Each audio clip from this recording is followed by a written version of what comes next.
So hello, everyone. Welcome back to Canada Talks Electric Cars webinar. This is a special episode. We're doing a follow-up to our last episode with Joanna Kyriazis. And Joanna was here talking with us about some of the important things about EV policy in Canada's clean energy future.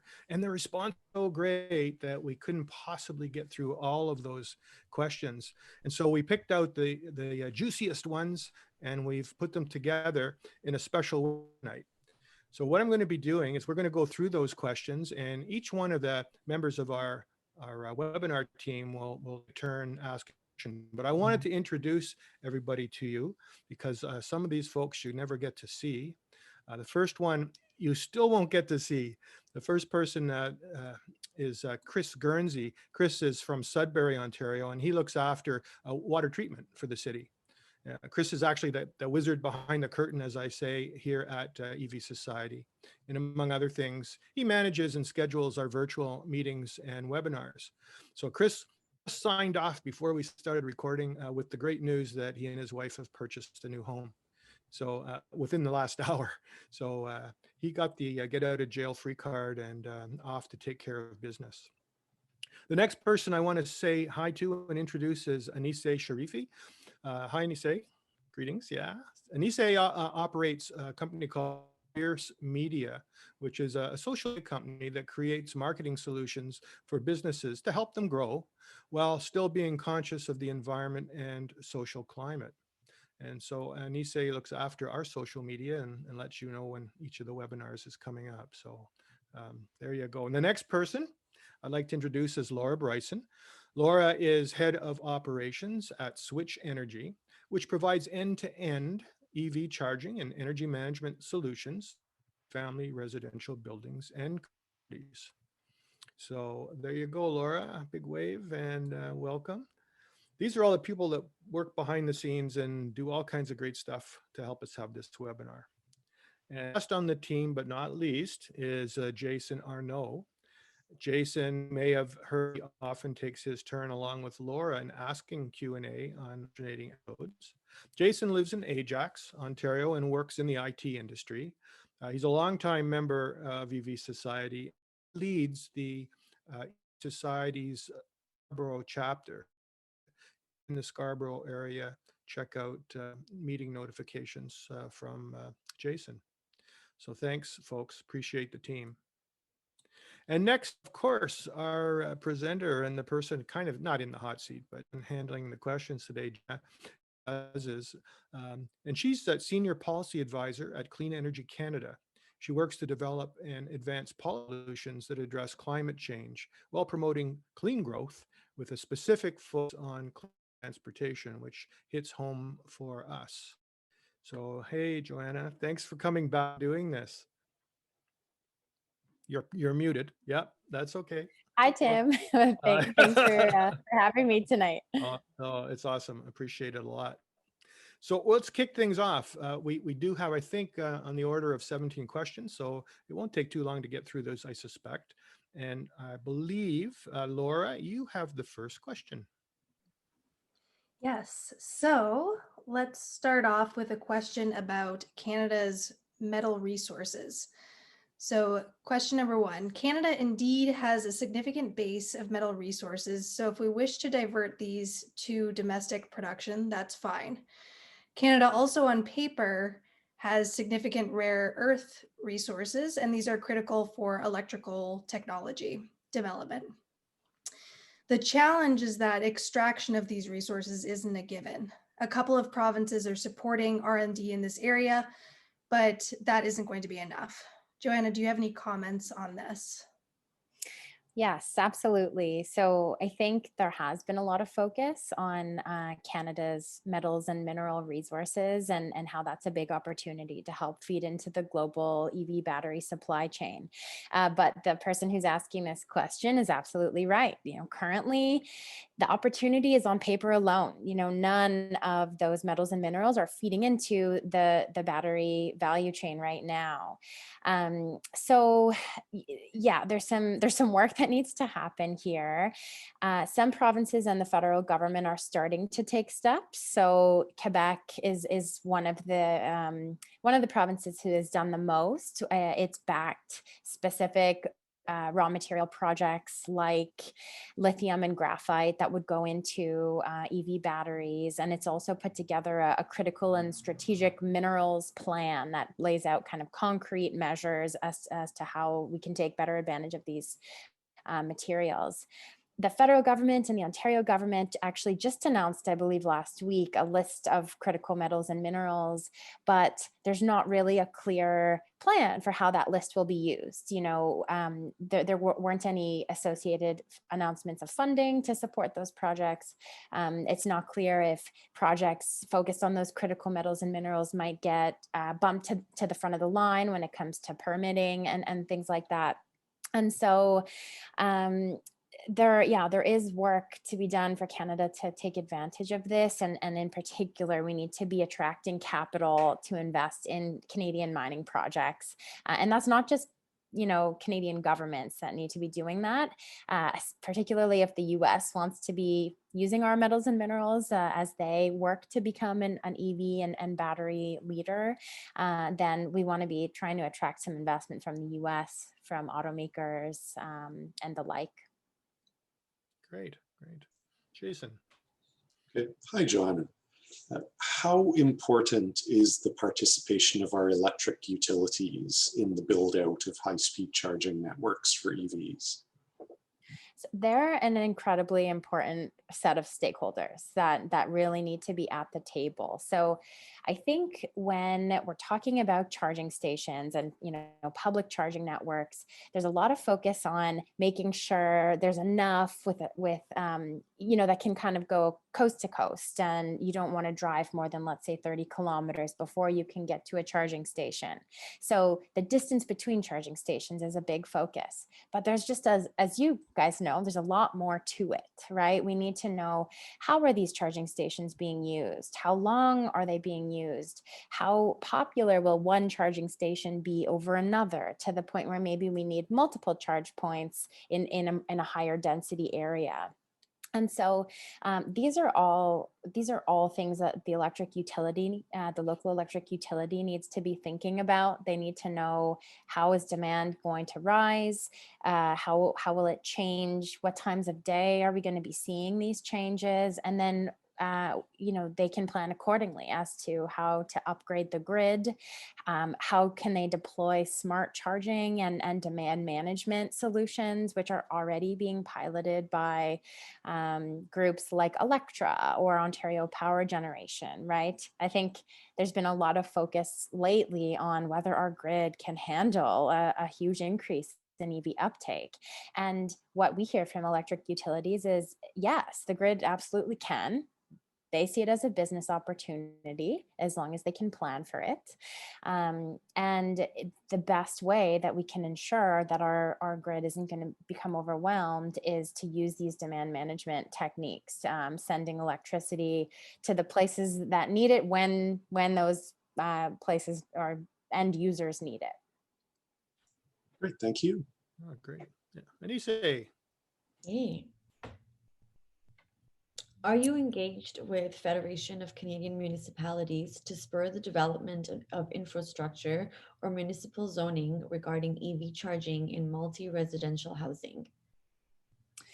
So Clean Energy Canada is not specifically engaged with FCM on this issue, and we actually tend to focus more on federal and provincial level policies, whereas this would be more of a municipal solution. That said, it has been brought to my attention that municipal zoning bylaws are one policy tool that could effectively help to spur EV uptake by ensuring there's more charging stations available. I've sort of considered, what role do those zoning bylaws play in relation to provincial building codes, and kind of my conclusion there is it's not really an either or. It's you can move forward with both. And so the benefit of provincial building codes, or even a national model building code, is that you kind of cover a broader area, a whole province with this particular solution. So let's say requirements that new buildings are EV ready. And then you also have consistency across a jurisdiction. And so that's good for consumers, that's good for developers. And certain provinces like Ontario tend to prefer a larger degree of consistency. And so therefore they grant less authority to municipalities to move forward with these types of policies. BC, on the other hand, tends to give a lot more power to municipalities. Anyhow, so once there's a provincial building code in place that requires EV readiness, then municipalities can use municipal zoning bylaws to go even further and be more ambitious, pushing higher levels of EV penetration and charging requirements. Terrific. My understanding too is that the zoning approach, in essence, creates more flexibility so that every use case is a little bit different, and it's not sort of one size fits all. So if it's zoning, then people have some flexibility to put something appropriate together for their project. Got it. Yeah. So my turn. So can you please, I can tell where this question came. Can you please explain why increasing supply of electric vehicles necessarily equals a higher consumer adoption? You cannot force people to buy an EV if an EV doesn't fit their lifestyle. Yeah, so in terms of electric vehicle supply, so I believe in my presentation I talked about how Canada has an EV supply problem. Where that comes from is the data showing the number of dealerships or the percentage of dealerships that don't have any EVs on their lot to test drive or purchase, as well as the long wait times that potential EV buyers have to wait to get an EV delivered. So those are obviously barriers. But really what this comes down to is providing consumers with more choices. If I go to a dealership and I have more EV makes and models, more EV vehicle size options, and at kind of different price points, then it's going to make it a lot easier for me to want to buy an EV. And, this question talks about making sure an EV fits your lifestyle. Well, that's exactly what increasing supply does. It gives consumers more options to find an EV that does suit their lifestyle, whether that's a larger vehicle that you can throw your bike into, or a vehicle with a longer range because you have longer commuting distances and you want to make sure those kilometers are electric. So that, yeah, I think the other thing is, in terms of going from an internal combustion engine to an electric vehicle, it is a change in technology. And so Tesla does have a unique business model of not using dealerships to distribute its products, but I don't, that's going to work for some people who are earlier adopters and ready to make that leap. But for other Canadians, it'll be important for them to try out the new technology before they're willing to make an online order and have their vehicle show up. And so that's the relationship between supply and higher levels of consumer adoption. Thank you. Hey, Laura. This question is about replacing revenue from provincial gas tax. So the question is, how do you replace revenue from provincial gas tax via sales of gasoline and diesel at the pumps that pays for various expenditures in the province when there's no similar revenue coming from electricity generation? What policy needs to be considered in order to replace the gas tax for electric vehicles? Maybe I'll start out by saying, Clean Energy Canada doesn't have a formal position on this. We haven't, done in-depth analysis as to how to replace those buckets of government revenue. But just my own brainstorming, there's a number of other policies that provinces may move forward with. So, one option is using a small percentage of provincial carbon pricing revenues to go into these programs and expenses.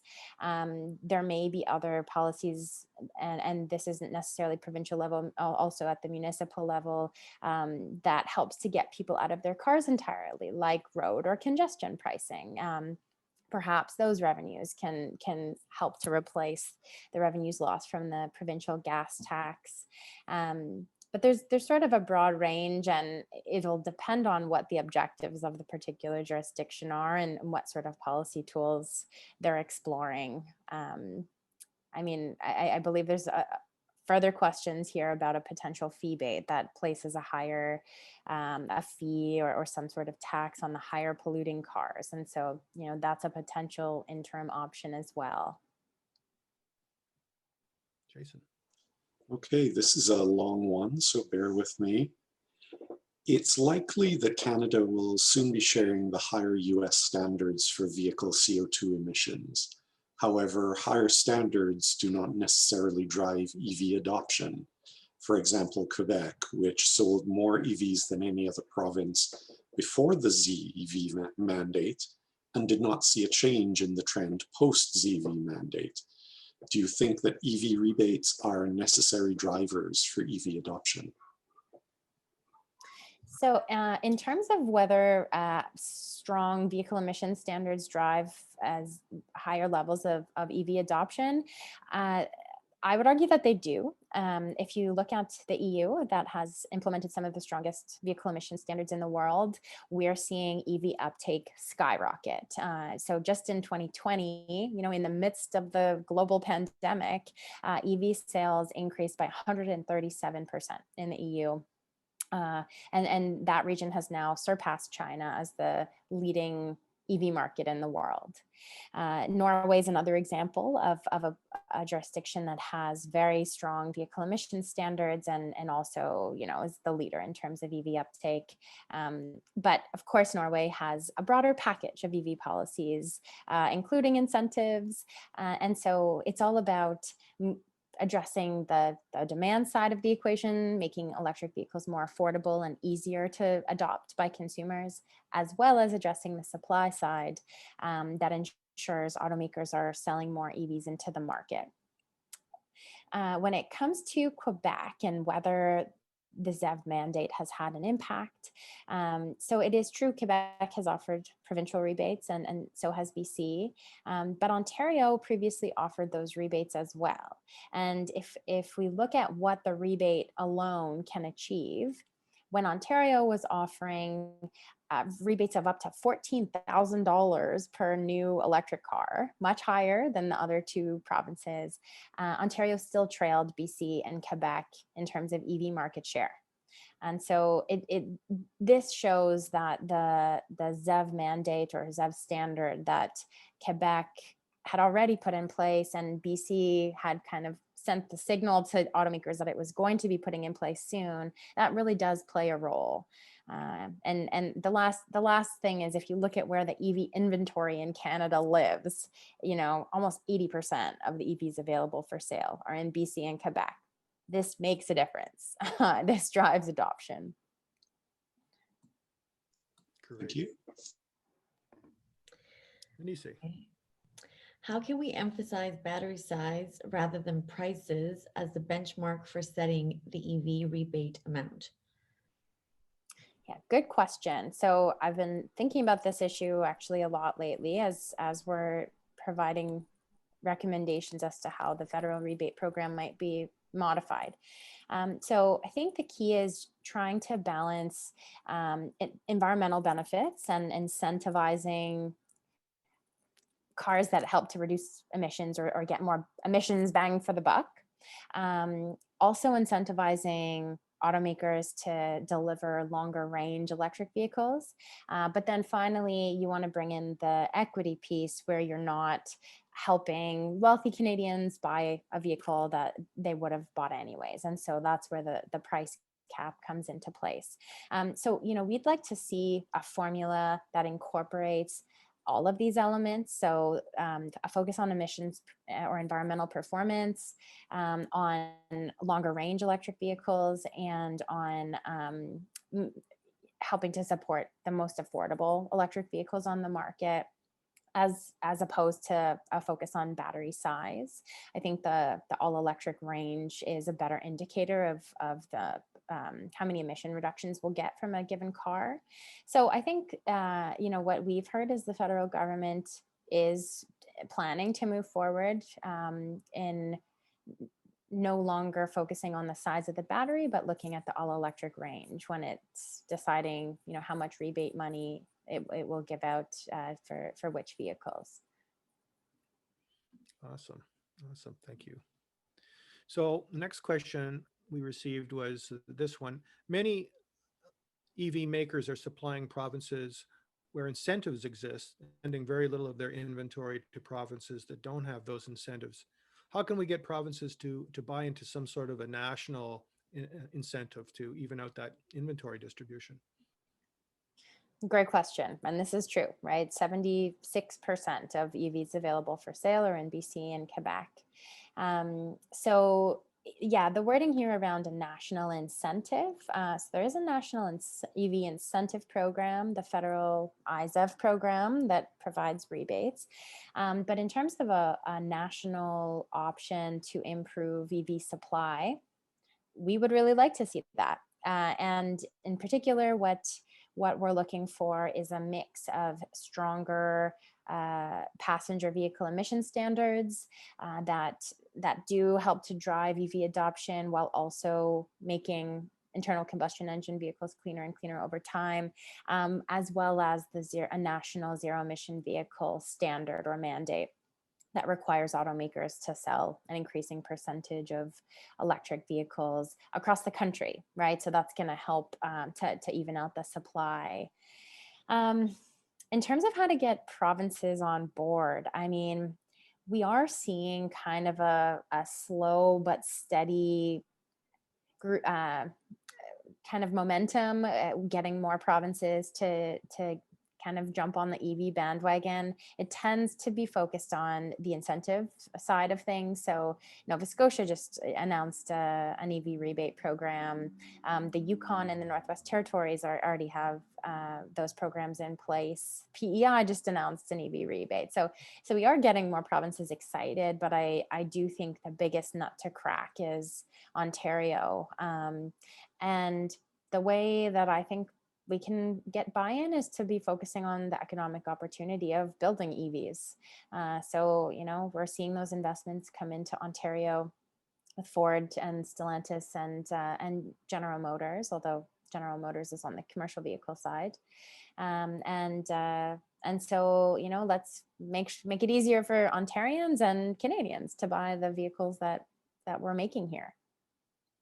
Great. Thanks, Joanna. Laura?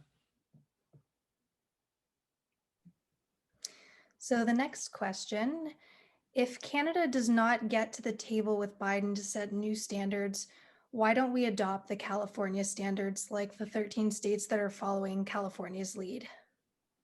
I agree. So right now, actually 15 US states plus the District of Columbia have adopted California's stronger vehicle emission standards, and that accounts for more than 40% of US vehicle sales. 3 other states, Nevada, Minnesota, and New Mexico, have signaled plans to also move in this direction. And so we're really seeing, just an increasing number of states take or follow California's lead. Now, Canada, I think it was in 2019, did sign an MOU with California saying that we were going to work together in driving electric vehicle adoption. And in December, Canada's strengthened climate plan explicitly says that Canada is willing to align with the most ambitious standards coming out of the US, whether that's at the US or the federal US or the state level, so AKA California. But this was only for post 2025. And so right now we're in this kind of waiting period where California and the Biden team are figuring out what they want to do for the pre-2025 period. We're expecting to see a decision by the April 22nd climate summit that Biden is hosting. And, depending on what comes out of that, I think Canada is going to make its decision. But I agree with this person's sentiment and idea here that Canada, if we're already near 50% of the US Canada market, then let's jump onto that and help tip the scales. Great. The next question is actually related to that. It asks, why don't the Canadian federal and provincial governments set an example by changing their fleets to EVs, similar to the mandate recently issued by the Biden administration in the US?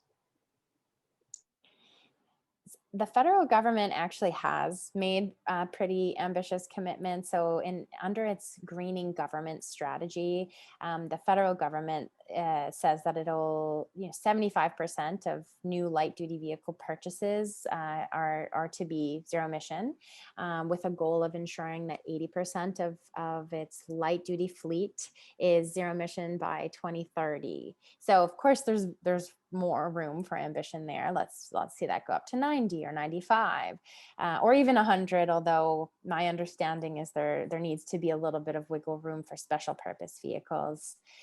But I think, Canada's commitments haven't gotten as much attention as the U.S. federal commitments. Again, we're smaller scale, but I think the federal government hasn't done a great job of sort of advertising that it's doing this. And there's also no data really to show how well the federal government is doing against its targets. So, there needs to be a little bit more reporting and accountability so that we can track that and we can get excited about what we are doing if we are doing what we say we're doing. Okay. Why are there so many different companies providing charging stations? I find it frustrating to have so many different apps on my phone. What is the solution to this problem? Yeah, I think this is it's a new space. Companies are understandably trying to enter the market and compete and offer the best solution, and this is a good thing, right? We want sort of the best companies to win out, and so I expect that we will get into we'll eventually go in the direction where it's kind of all compiled into one. But the answer really is standards, and so there is a North American standard. This isn't going to mean anything to anyone, but it's SAE J1772 that seeks to make charging points interoperable, between different companies and technologies.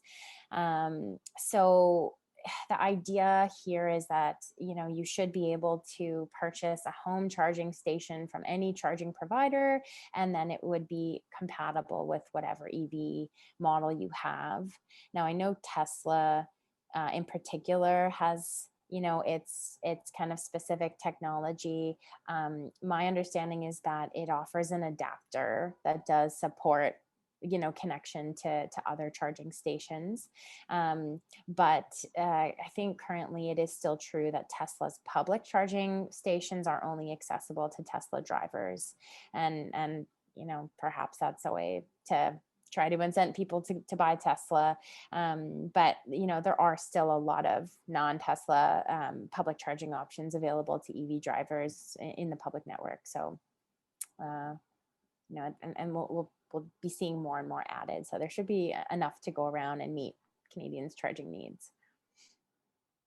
I wonder, just as a follow-up question, Joanna, I'm wondering if the person really more referring to payment or charging. There's so many different ways that hoops you have to go through to pay differently at different stations, more than the fact that there are a couple of different sort of charging configurations. I don't know if that's a policy thing or a market thing to sort out.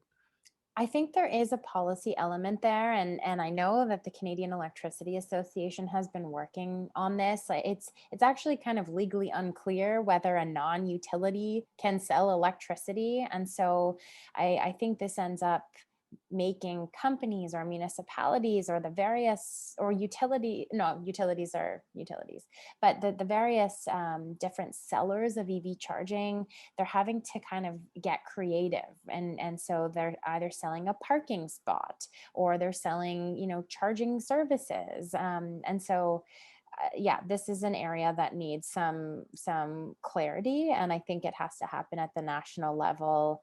I unfortunately can't go into more detail. I haven't been in the weeds on this, but there are. I know the Canadian Electricity Association has been working hard on this, trying to make it easier for consumers to charge and pay for their charging. I think we have somebody from the association in a future webinar, so we'll have to get at it there a little bit deeper, I think. So Mike, I have the next question was it's to what you're talking about earlier. Canada really having a small population, such a small population. How much teeth really see mandate? Like, what's that really going to do for the overall action side of things when we're so small? Yeah. Okay. So I see this question as a kind of a relative of the question of why should Canada bother reducing its carbon emissions at all when we are responsible for only 1 or 2% of global emissions. And in short, the answer is that we are a developed country, and we should be leading by example, developing the technology solutions as well as the policy solutions that other countries can then follow, whether it's India or the US, as the US will be doing in looking at our federal carbon price, for instance.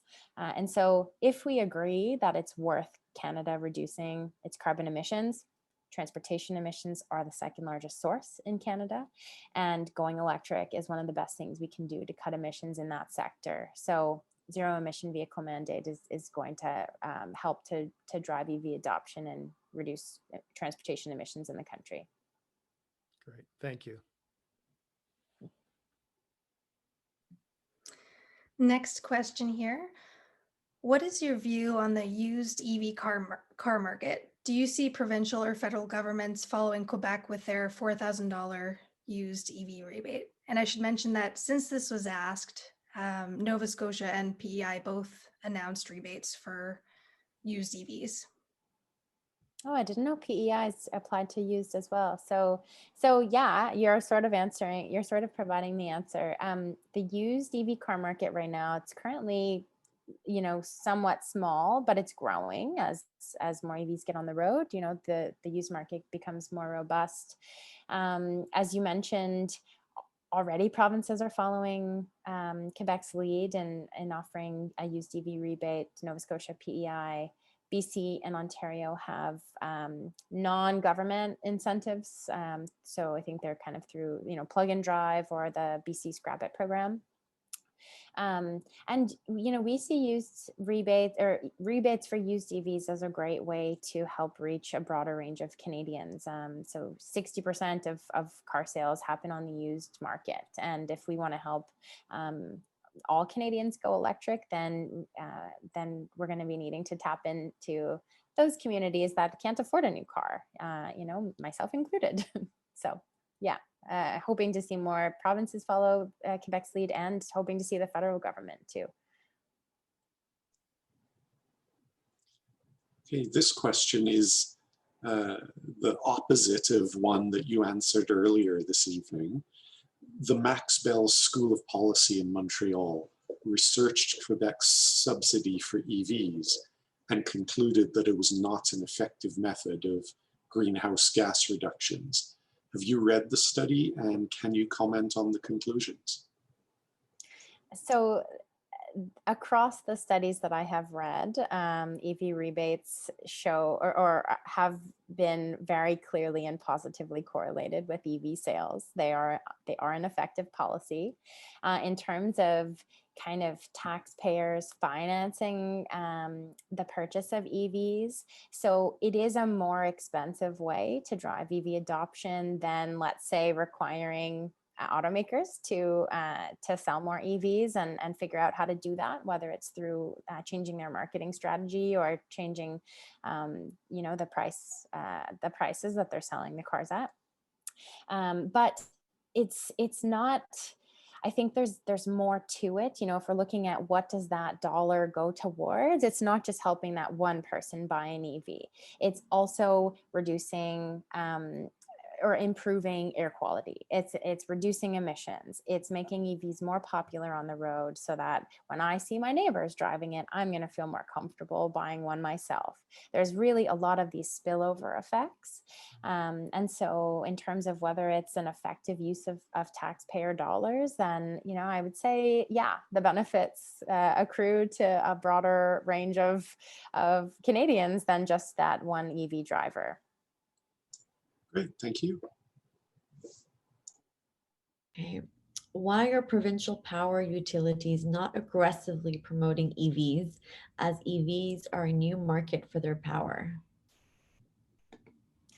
So electric utilities are at the table for these conversations, and many are considering various different EV uptake scenarios in their electricity demand projections. Like, they're thinking about this, and a number are already developing and operating their own charging networks. Fortis and NBC Hydro are doing that. NBC, Quebec Hydro obviously is dominating the EV charging space in Quebec. More recently, Ontario Power Generation and Hydro One teamed up to provide the IV charging network. And I believe Nova Scotia Power is right now doing a pilot project where they're essentially, at the end of the day, paying people to install EV charging and then collecting the data to better understand usage patterns. So yeah, I agree that it is a business opportunity, and I've heard electric utilities say the same, but they do want to make sure they're able to plan for increases in EV uptake in a predictable way. And so, in my mind, their needs speak to the need for some of these supply side policies, like a zero emission vehicle standard that, set out the incremental targets and requirements over time, so that these electric utilities, they know what's coming. They can go to their regulators and say, we need to increase rates or do whatever else needs to happen to help pay for some of these charging stations and electrical upgrades. Because otherwise, EV rebates that come and go with different governments, it just doesn't provide the predictability that they need for their long-term planning. Great. I guess I get the privilege of asking the last question. This is the last question that came in. Has there been any consideration at the federal level to apply air quality emission taxes? So yeah, I was a little confused by this question because there is a federal price on pollution, which prices carbon emissions. So that does exist across the country. And we'll be getting the Supreme Court decision on whether that's constitutional on this Thursday morning. So if that's what the questioner is asking, then we do have that.